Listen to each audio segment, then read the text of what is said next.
My response would be, I think this bill, to sort of use popular speak, is kind of go big or go home. Let's try and give as much powers as we can to the CMA. Let's try and give as much powers as we can to the Secretary of State. I think you see the Secretary of State being able to add new type of infringements. You see that in the DMA.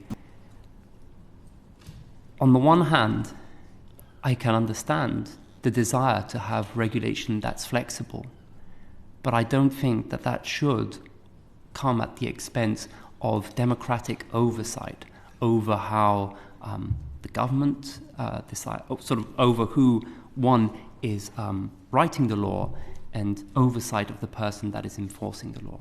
I think that's a real risk.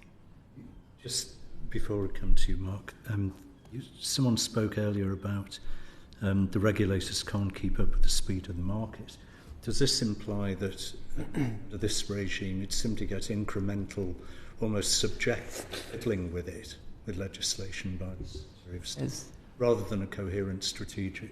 There's who are you directing that question at with? Well, back to Dirk, and then. Okay.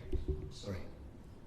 There's I think you're right to point out, there's a trade-off. When you have rules that become very specified to a given firm, to a given market, there's a much larger probability that they will be outdated or irrelevant quickly.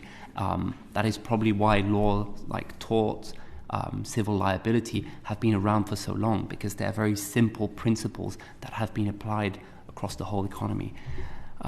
So I think that's absolutely a risk here.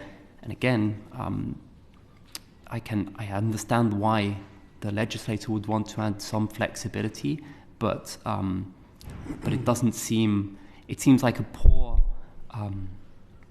way to offset basically a bill that could be outdated pretty quickly.